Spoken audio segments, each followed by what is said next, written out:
नमो अरिहन्ताणं नमो सिद्धाणं नमो आयर्याणं नमो उवध्यायाणं नमो लोये सव्वसाहूणं मङ्गलं भगवान् वीरो मङ्गलं गौतमो गणी मङ्गलं कुन्दकुन्दार्यो जैन धर्मोऽस्तु मङ्गलं सर्वमङ्गलमाङ्गल्यं सर्वकल्याणकारकं प्रधानं सर्वधर्माणां जैनं जयतु शासनं जैनं जयतु शासनं।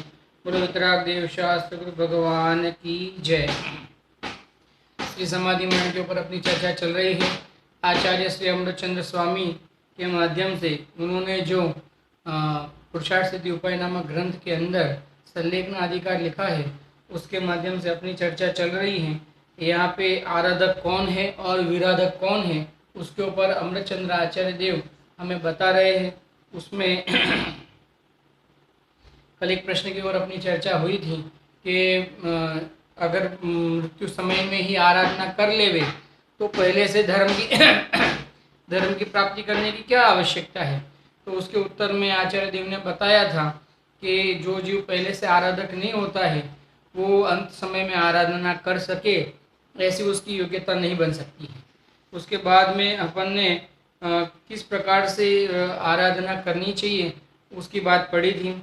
अब आज यहाँ पे अपना विषय शुरू होता है और आचार्य देव आगे और कहते हैं, हे आराधक, क्या कहते हैं, श्रुत स्कंद का इत्यादि वाक्य, नमो अरिहंताणम इत्यादि पद और अरहम इत्यादि अक्षर, इनमें से जो तुझे रुचिकर लगे उसका आश्रय करके अपने चित्त को उसमें तन्मय कर। क्या कहते हैं, हे आराधक, अपने को कहते हैं आराधक जीव, अगर तू आराधना करना चाहता है तो क्या कहते हैं, एगो में सासदा आदा इत्यादि वाक्य, मैं एक हूँ, समझना, एक हूँ, मैं एक हूँ यानी एक हूँ यानी मैंने कई बार कहा भी है, इसमें भी एक दो बार कहा है और मैं बहुत बार कहता हूँ।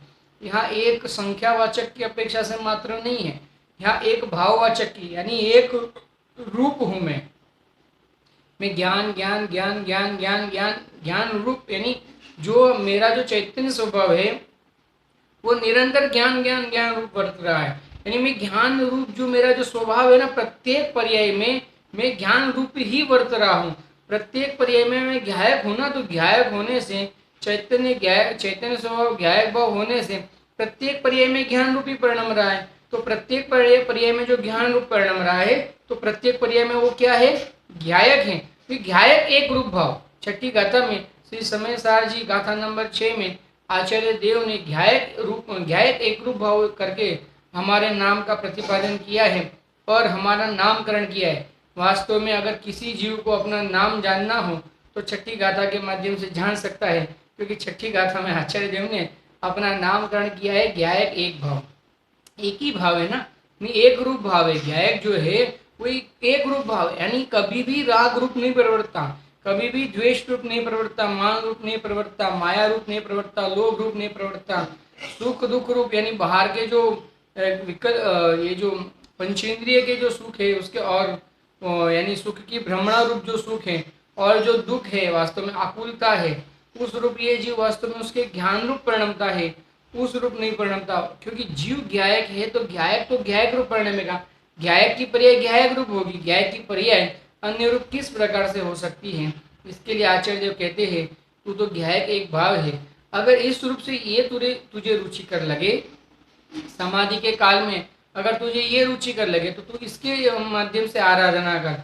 अगर अरिहंत परमेष्टि के नाम के माध्यम से तुझे रुचि लगती है तो तू उस प्रकार से आराधना कर, यानी अरिहंत भगवान के नाम के माध्यम से, यानी अरिहंत भगवान का नाम जो लिया इस जीव ने और इस जीव ने अरिहंत भगवान का जो नाम लिया उसके माध्यम से अपने स्वरूप को, जैसे प्रवचन सार जी गाथा नंबर 80 में ऐसा कहा है ना, जो जानतो अर्हंतम दवत्त गुणत्त पज्यते ही तो जानतो अपाणम यदि मोह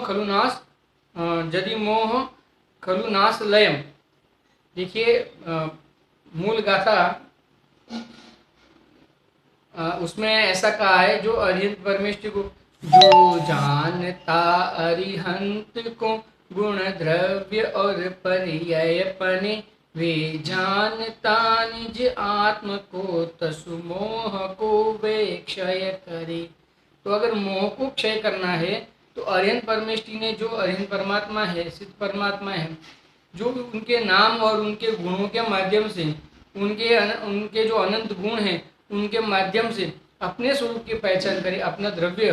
देखिए जैसे अरिहंत भगवान है तो साक्षात अपने सामने मौजूद हैं, तो अरिहंत भगवान के नाम के माध्यम से, उनकी वितरागता के गुणों के माध्यम से हम भी वितरागी। देखो वो भी हमारे जैसे थे ना, पहले अरिहंत परमेष्टि भी पहले हमारे जैसे वो भी रागी द्वेषी थे, और स्वयं के स्वरूप की आराधना की, जिनवाणी के माध्यम से ज्ञान किया वस्तु स्वरूप का, और वस्तु स्वरूप का ज्ञान करने के माध्यम से उन्होंने अपने स्वरूप का ज्ञान किया, और अपने स्वरूप का ज्ञान करके क्या हो गए, वितरागी हो गए। उनको जो परद्रव्य के प्रति राग था, उन सभी प्रकार के राग भावों का उन्होंने अभाव करके वो वितरागी हो गए। तो वितरागी हो गए तो हम भी वितरागी हो सकते हैं, क्योंकि हम पहले वो भी रागी थे और राग का अभाव करके वे वितरागी हुए, और हमें वर्तमान में हमें राग वर्त रहा है, तो हम भी क्या कर सकते हैं, इन राग भाव का अभाव करके वितराग हो सकते हैं। इसके लिए क्या कहते हैं, देखिए, और आदि अनेक प्रकार के शब्दों के माध्यम से, और हम आदि इत्यादि अक्षर, इसमें तुझे जो रुचिकर लगे, यानी जहाँ से तू संयमित हो सके, तो स्वरूप में समाधिष्ट हो सके, स्वरूप में समा सके, इस प्रकार से तू कार्य कर, जो प्रकार से तुझे सही लगता हो। यानी किसी को अल्प रुचिवान हो, अल्प रुचिवान नहीं, जिसको कहने का मतलब बहुत कम अक्षरों में जिसे समझ में आ जाता है, कहने का मतलब, तो वो जल्दी उस वस्तु को पा लेता है।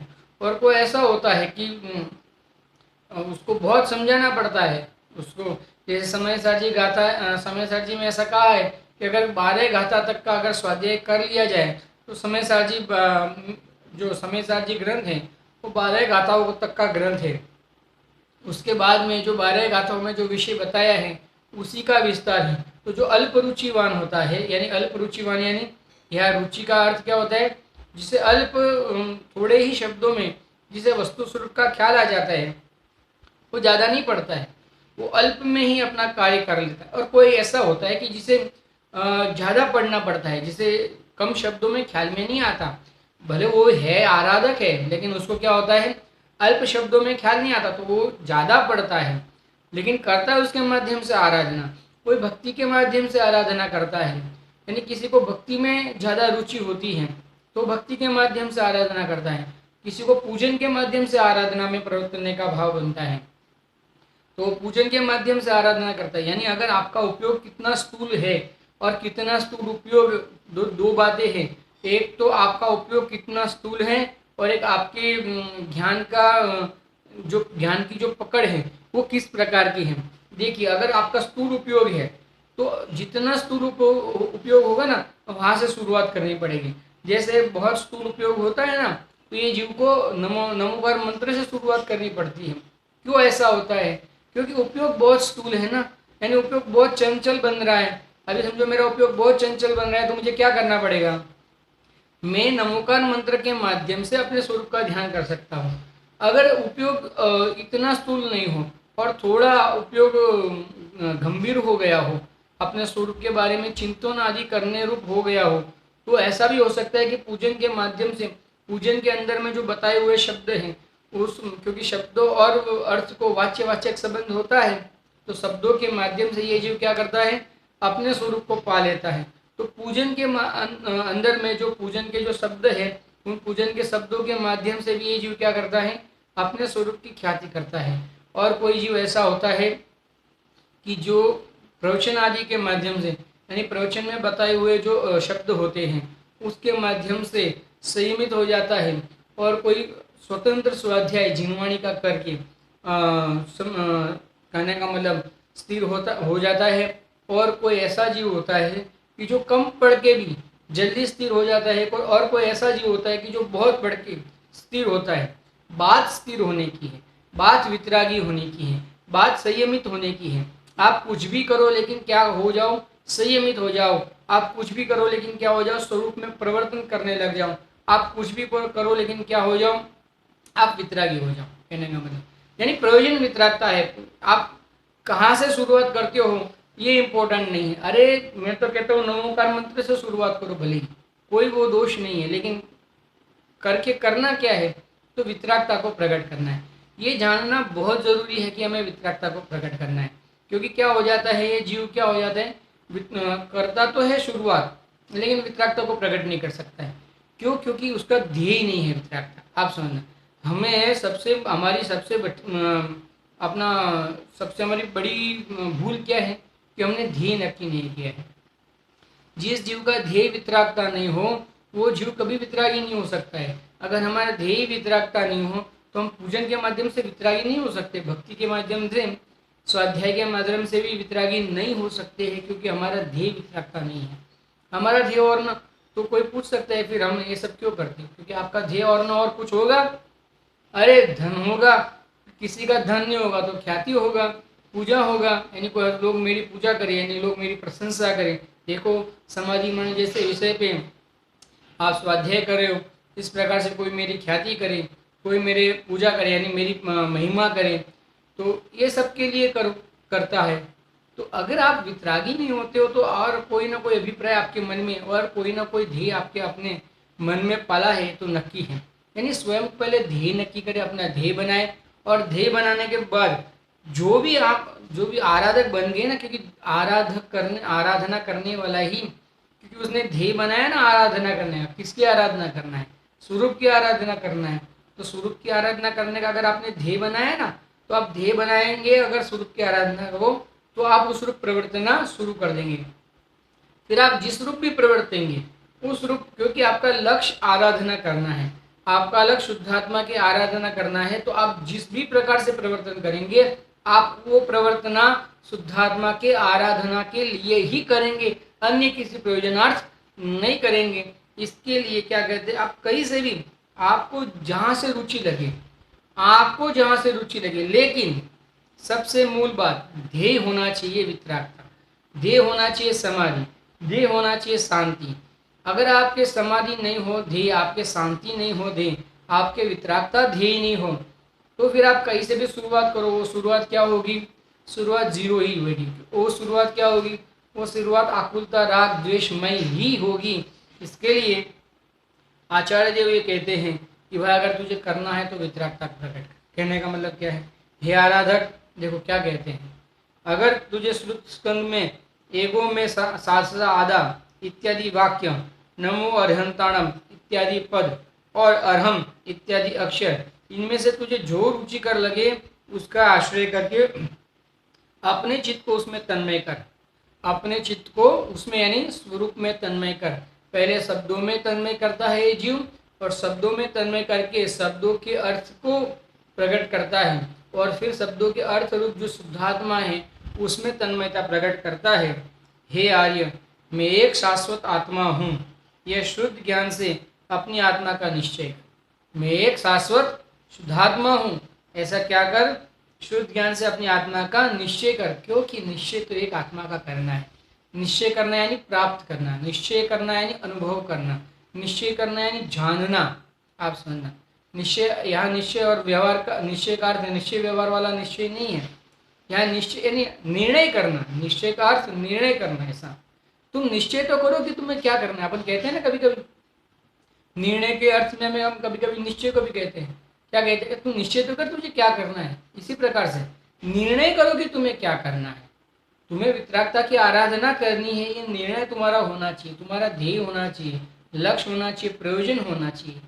अगर प्रयोजन हो ना, कुछ भी करो ना, कहीं से शुरुआत करो, प्रयोजन है। अगर आपका प्रयोजन ये है तो आप कहीं से भी शुरुआत करो, आपकी शुरुआत पूर्णता तक जाएगी। और अगर आपका ध्येय ये नहीं है तो आप कहीं से भी शुरुआत करो, आपकी पूर्णता तक तो बहुत दूर की बात है, आपके राग द्वेष रूप संसार में ही प्रवर्तन बना रहेगा। इसके लिए आचार्य देव कहते हैं अगर राग द्वेष में प्रवर्तन नहीं करना हो तो क्या करो, आपका लक्ष्य है वो शुद्धात्मा का रखो। शुद्धात्मा का यानी शुद्धात्मा की प्राप्ति का, शुद्धात्मा की प्राप्ति का यानी शुद्धात्मा के अनुभव का। क्योंकि शुद्धात्मा तो स्वयं हूँ, अब उसकी प्राप्ति क्या करनी, उसका अनुभव नहीं किया ना, अपने रूप अनुभव नहीं किया, उसमें ही सुख स्वभाव है, आनंद स्वभाव है, वितराग स्वभाव है, शांत स्वभाव है, प्रभुता स्वभाव है, विभुता स्वभाव है। ऐसा कहाँ माना है मैंने आज तक?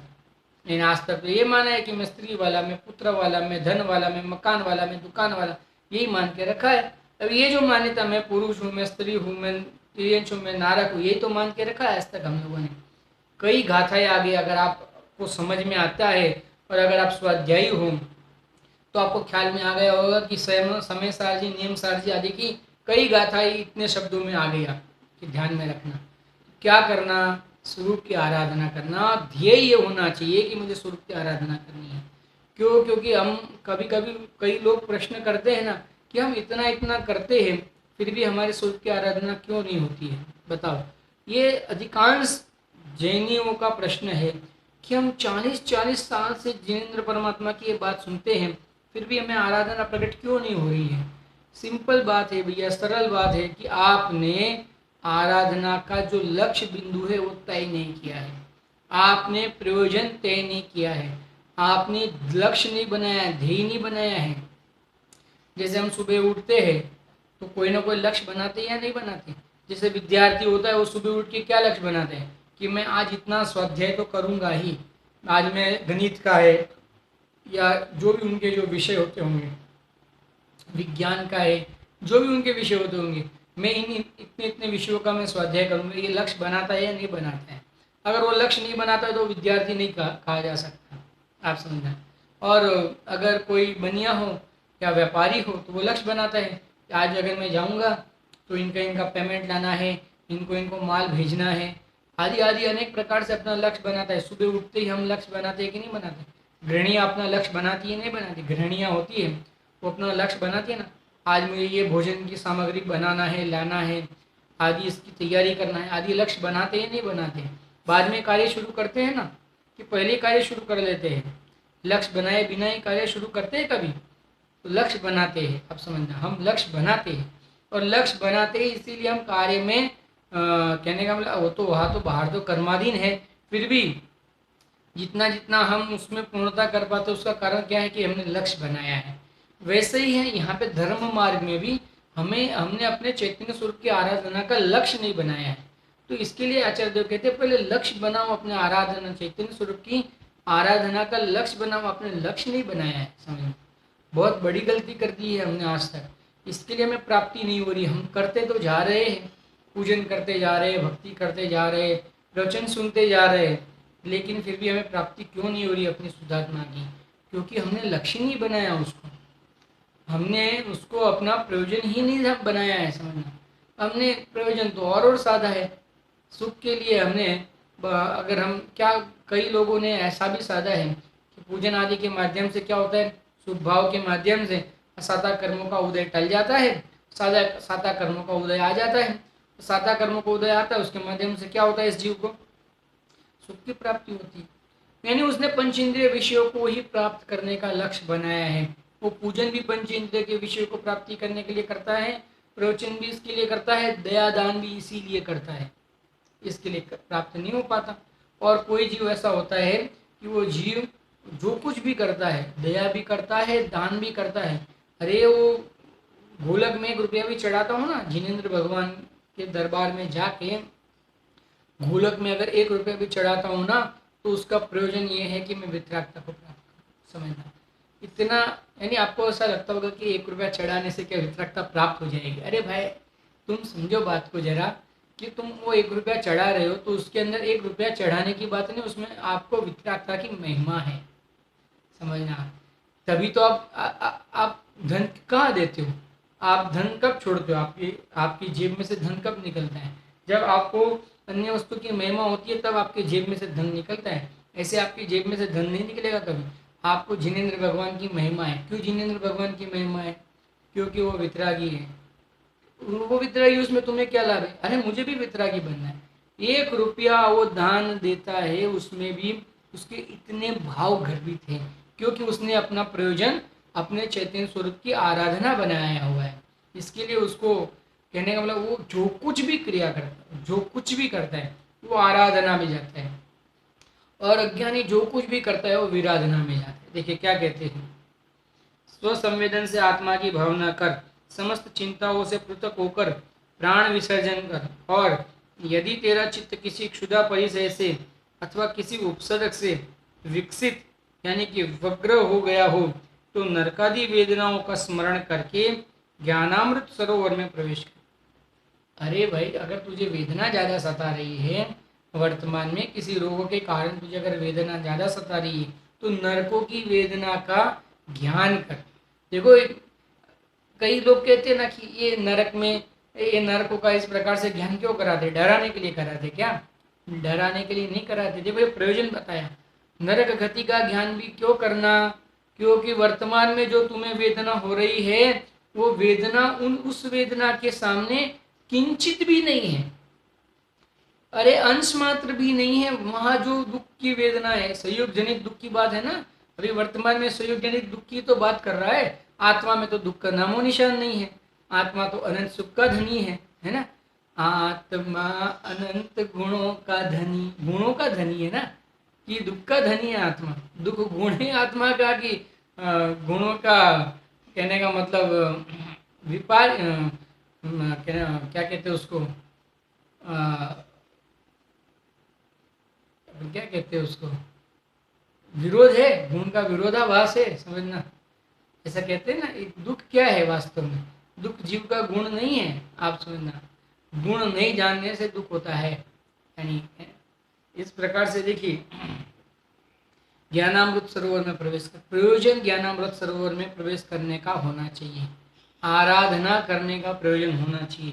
क्योंकि अज्ञानी जीव शरीर में आत्मबुद्धि अर्थात मैं दुखी हूँ, मैं सुखी हूँ, ऐसे संकल्प करके दुखी हुआ करता है। परंतु भेद विज्ञानी जीव आत्मा और देह को भिन्न भिन्न मानकर देह के कारण सुखी दुखी नहीं होता। ज्ञानी जीव देह के कारण सुखी दुखी नहीं होता। अज्ञानी देह और आत्मा को एक मानता है। ज्ञानी तो जानता है कि ज्ञान, ये जो ज्ञायक भाव है वही मैं हूँ, और ये जो शरीर है वो मैं नहीं हूँ। शरीर जो है ना, शरीर है, शरीर नहीं है ऐसा नहीं। देखिए, ध्यान तो करना, शरीर है, रागादि भाव है ना, रागादि भाव है, लेकिन क्या नहीं है? मेरे नहीं है, मुझे सुख देने के कारण नहीं है, मेरा उनसे मेरा कोई भला बुरा नहीं है जगत की वस्तु है तो है। उसमें क्या प्रॉब्लम है? उसमें क्या हमको तकलीफ है? वो है, उसमें हमें क्या तकलीफ? जगत में 6 द्रव्य है तो है ना भाई। जगत में 7 तत्व है तो है। 7 तत्व नहीं है ऐसा किसने कहा? जगत में 7 तत्व है, लेकिन मेरा जो जीव तत्व है उस रूप नहीं है। बस बात तो इतनी है कि आपका जो है उस रूप है या नहीं है, मेरे रूप नहीं है, बात खलास। फिर जगत में है, उससे हमें क्या प्रॉब्लम, हमें क्या तकलीफ है? वो हो ना, जगत में हो, हमें क्या तकलीफ? कुछ तकलीफ नहीं है। जगत में जगत के द्रव्य रहेंगे, जगत में जगत के तत्व रहेंगे, वो तो रहेंगे, वो तो जगत के तत्व है, वो तो जगत के द्रव्य, वो जगत में रहेंगे। मेरे रूप नहीं हो रहे, ये बहुत मंगल बात है। और मैं मेरे रूप नहीं हो रहे ऐसा मानूंगा, ये महामंगलिक है, समझना। एक तो मंगल बात तो ये है कि मैं कितना भी प्रयास करूं, ये शरीर मेरे रूप हो नहीं सकता, ये तो मंगल रूप है, लेकिन मेरे रूप कभी हो नहीं सकता ऐसा अगर मैं मानने लग जाऊं, जानने लग जाऊं, अनेक अनुभव करने लग जाऊं, तो ये महामंगलिक है, समझना। मांगलिक में भी महामांगलिक है, क्योंकि मांगलिक तो स्वभाव है और उसको जानना महामांगलिक है, समझना। देखिए क्या कहते हैं, क्योंकि अज्ञानी जीव शरीर में आत्मबुद्धि अर्थात मैं दुखी, मैं सुखी ऐसा संकल्प करके दुखी हुआ करता है। अज्ञानी तो यही संकल्प करता है कि मैं सुखी, मैं दुखी, मैं रंक, मैं राव, मेरे धन ग्रह गोधन प्रभाव, मेरे सुत तीय, मैं सबल, मैं दीन, मैं बेरूप, मैं सुभट, मैं मूर्ख, मैं प्रवीण आदि आदि रूप ही निरंतर अपने को मानते रहता है। यहाँ क्या कहते हैं, ऐसा ऐसा संकल्प करके दुखी हुआ करता है। भाई तू दुखी हुआ करेगा अगर ऐसा संकल्प करेगा तो। आप क्या करते हैं, परंतु भेद विज्ञानी जीव आत्मा और देह को भिन्न भिन्न मानकर, क्या कहते हैं, भेद विज्ञानी जीव आत्मा और देह को भिन्न भिन्न मानकर देह के कारण सुखी दुखी नहीं होता। आत्मा को जानने वाला जीव देह और आत्मा को भिन्न भिन्न मानता है, इसके लिए क्या नहीं होता? दुखी नहीं होता, किंतु विचार करता है। क्या विचार करता है? मेरा मरण ही नहीं है तो फिर भय किसका? अरे आत्मा का जब मरण ही नहीं है तो किस बात का भय? तो मरता है ना। हमने कहा था शुरू में लिया था समाधि मरण के जो सब संधि विच्छेद करके हमने मरण के बारे में समझा था, अगर आपको ध्यान हो तो। देखिए मरण किसको कहते हैं? आत्मा का कभी मरण होता नहीं है, और शरीर यानी जो पुद्गल परमाणु का पिंड है उसमें जितने भी पुद्गल परमाणु है उनका भी विनाश होता नहीं है। तो फिर मरण होता है ना, अभी आपने भी तो कहा ना मरण निश्चित है, तो वो फिर मरण होता है वो क्या है? तो कहते हैं कि जो ये देह और ये आत्मा की एक रूप रहने रूप जो योग्यता रूप जो अवस्था है ना, उस अवस्था का मरण होता है, उस योग्यता का अभाव होता है। वर्तमान में इस शरीर में रहने रूप मेरे जो आत्मा की जो योग्यता है ना, उस योग्यता का अभाव होके मैं अन्य शरीर को धारण करूंगा या अशरीरी हो जाऊंगा।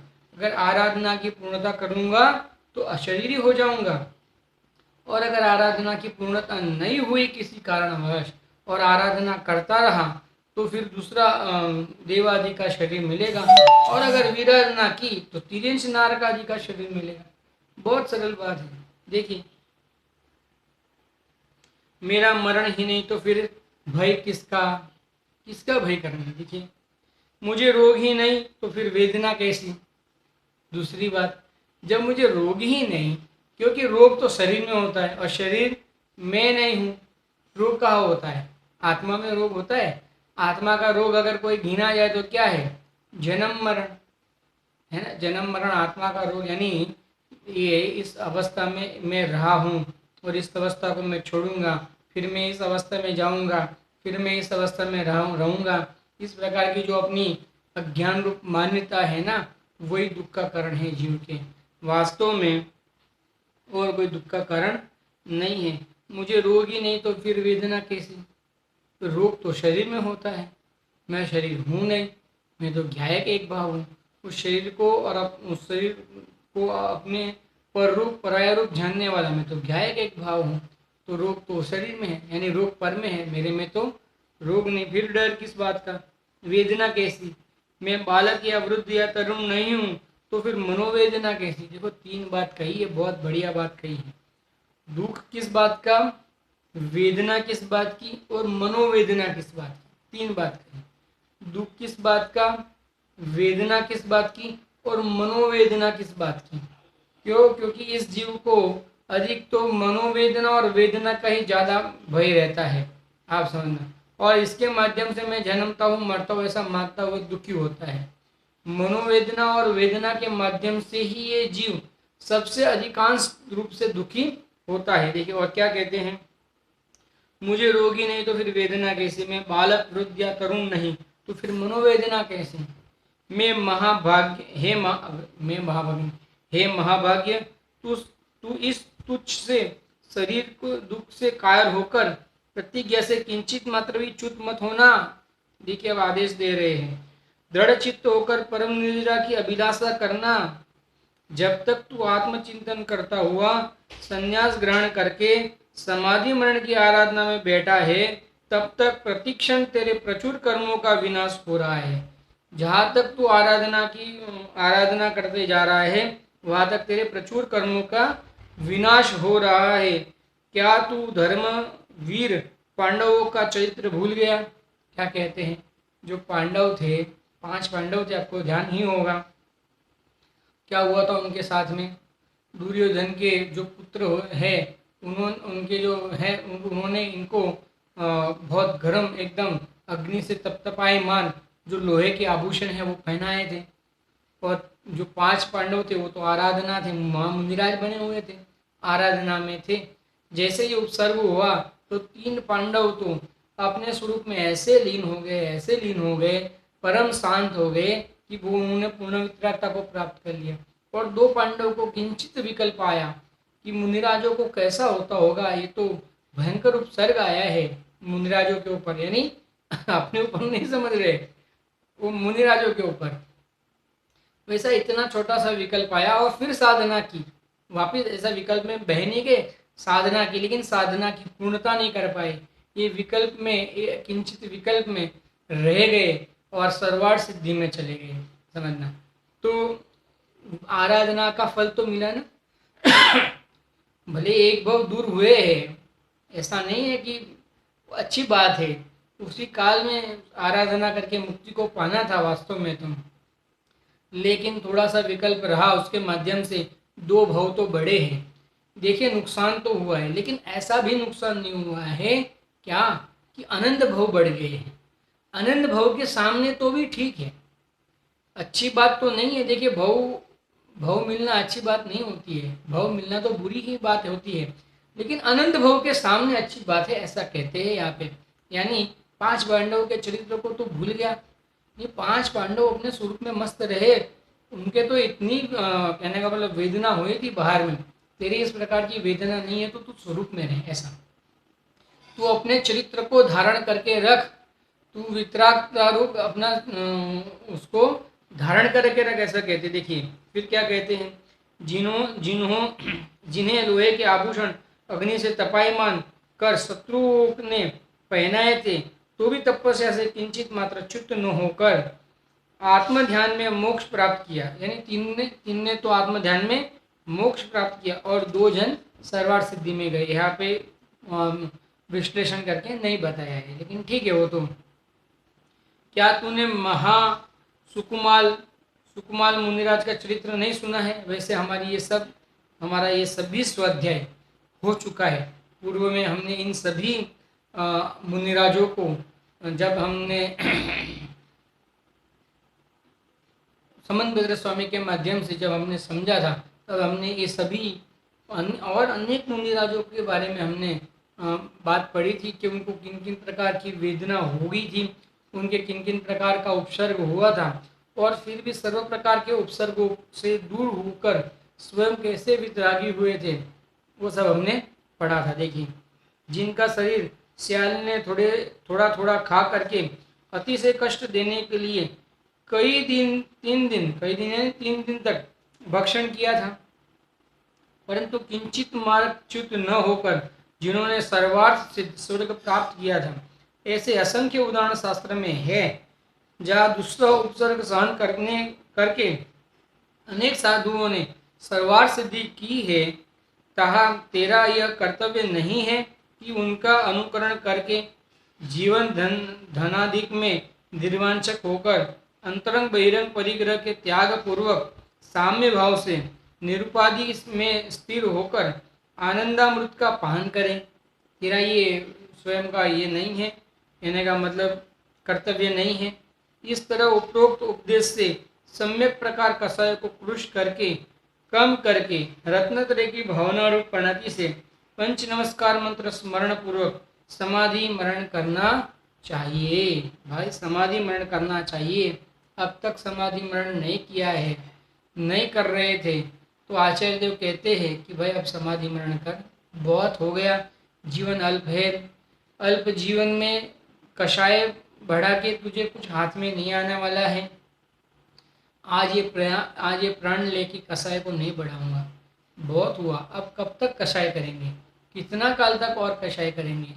ये प्रवचन करना, कराना, सुनना, सुनाना और ये हाथ जोड़ के जिनेन्द्र भगवान के सामने भी खड़ा रहना, भाई ये अच्छी बात नहीं है। तू तो हाथ पे हाथ धरा रह करके बैठ जा, अपने स्वरूप की आराधना में मस्त हो जा। सुखी होने का मार्ग ये है भाई। भगवान के सामने हाथ जोड़ के खड़ा रहना भी वास्तव में दुख का ही कारण है। क्यों? क्योंकि तो हाथ कब जोड़ता है जीव, विचारो जरा। किसी को लगता होगा कि आप किस प्रकार की बातें करते हो, क्या भगवान के सामने हाथ में नहीं जोड़ने चाहिए? अरे भाई किसके सामने क्या बात कर रहे हैं वो समझना बहुत जरूरी है। हम वर्तमान में स्वरूप की आराधना की बात कर रहे हैं, उसके सामने वो दशा भी अच्छी नहीं है। भगवान के सामने इस प्रकार से हाथ जोड़े खड़ा रहना, हाथ कब जोड़ता है जीव? जब उसके अंदर कुछ कमी हो और उसको पूर्ण होना हो, तब हाथ जोड़ता है, ध्यान में रखना। ये भिक्षुक की निशानी है हाथ जोड़ना, और हाथ पे हाथ धरे रखना ये प्रवीण जीव की निशानी है, समझना। तो आपको प्रवीण बनना है या भिक्षुक बनना है, विचारे, आराधना करे भैया, आराधना करने जैसा है। अब यहाँ पे हमारे आचार्य अमृतचंद्र देवकृत जो समाधि मरण सल्लेखन अधिकार है उसका स्वाध्याय पूर्ण हुआ है। अब इसी में समाधि मरण में श्री गुमानी राम जी, पंडित श्री गुमानी राम जी ने भी बहुत सुंदर अपना मंतव्य रखा है।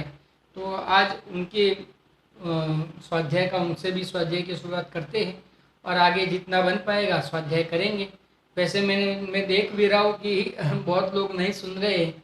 खैर, हो सकता है कि अभी बहुत सारी शिविरें चल रही है, बहुत बड़े बड़े विद्वान ऑनलाइन स्वाध्याय करा रहे हैं, तो हो सकता है कि स्वाध्याय को गौण होना संभव है। लेकिन मैं तो मेरे लिए करता हूँ, इसमें से जिसको लाभ लेना हो तो ले सकता है। अब और किसको नहीं लेना हो तो अपना कोई विशेष उसमें अनुराग नहीं है। देखिए पंडित श्री गुमानी राम जी क्या कहते हैं। हे भव्य तू सुन। देखिए, अब समाधि मरण का लक्षण वर्णन किया जाता है। समाधि मरण के लक्षण का वर्णन किया जाता है। समाधि मरण का लक्षण क्या है? देखिए, समाधि मरण इस जीव का लक्ष्य है और इस जीव जो लक्ष्य होता है उसका कोई ना कोई लक्षण होता है। जैसे हम कहते हैं ना कि इसके लक्षण अच्छे नहीं है, या ये हम ऐसा कहते हैं इसके लक्षण बहुत अच्छे भैया, इसके जो चिन्ह हैं ना बहुत अच्छे हैं। ऐसा लगता है कि ये आगे जाके वितरागी बनेगा, ये आगे जाके जैसे कुंदकुंद आचार्य का जन्म होते ही लोगों ने ऐसा कहा कि ये तो कोई दिव्य पुरुष बनने वाले हैं, इनके लक्षण जो है वो बहुत अच्छे हैं, सामान्य बच्चों के जैसे इनके लक्षण नहीं है कहने का मतलब। तो कहते हैं ना इसको लक्षण कहते हैं। तो लक्षण किसे कहते हैं? जो लक्ष्य की प्रसिद्धि कराए। समाधि मरण क्या है? अपना लक्ष्य है, तो उसका लक्षण का वर्णन करते देखेंगे। समाधि नाम निष्कषाय का है। समाधि नाम किसका है? निकषाय का है। समझना, शांत परिणामों का है। किसका है? शांत परिणामों का है। कषाय रहित शांत परिणामों से मरण होना समाधि मरण है। कषाय रहित शांत परिणामों के सहित मरण होना उसे समाधि मरण कहते हैं। और ऐसा मरण सम्यक दृष्टि पुरुष से लगाकर मुनिराज सर्व के हो सकता है। आप समझना, यानी जो कई लोगों को ऐसा भ्रम है ना कि सम्यक दृष्टि जीव समाधि मरण नहीं ग्रहण कर सकता, क्योंकि देखिए समाधि मरण 12 व्रतों के बाद समाधि मरण धारण किया जाता है और सम्यक दृष्टि के तो कोई भी व्रत है ही नहीं, तो आप उनको कैसे समाधि मरण कह सकते हो? इसी का प्रश्न हो सकता है। तो भैया जो सम्यक दृष्टि जीव है ना, वो जब समाधि मरण अंगीकार करता है तब सभी प्रकार के व्रतों को उसी समय में अंगीकार कर लेता है। और अगर न बाहर में ऐसा आपको उस क्रिया रूप न दिखे, यानी वो व्रतों के करने की क्रिया रूप न भी दिखे, तो भी अंतरंग में वो व्रत पालने की या व्रतों की महिमा होने से, स्वरूप की महिमा होने से वो जीव अपने प्रयोजन को साध लेता है। सम्यक दृष्टि जीव भी इसीलिए कई लोगों का, जो मुझे बहुत अंदर में कभी कभी खेद होता है कि अज्ञानी लोग कई बार ऐसा कहते हैं कि आप जिन टोडरमल जी साहब की बात करते हो, हमारे टोडरमल जी साहब आचार्य कल्प आदि जिनकी पदवी, जिनको पदवियाँ देते हो, वो तो हाथी के नीचे कुछ ले गए थे, कौन सी समाधि मरण की थी। तो मुझे बहुत दुख होता है, अंतरंग में ऐसा लगता है कि ये जीव समाधि मरण का लक्षण भी नहीं जानते हैं। कहने का मतलब, अरे वो शांत परिणाम नहीं थे वहाँ पे, उनको ये नहीं था कि देखो कितना अंदर में कितनी करुणा भी थी। परिणाम तो शांत थे ही, लेकिन करुणा भी कितनी थी कि वो हाथी को कहते कि भाई तेरा कोई दोष नहीं, तू तो पैर रख, वो तुझे मार रहा है। क्योंकि ऊपर जो बैठा हुआ महावत था तो उसको मार रहा था, क्योंकि हाथी पैर नहीं रख रहा था।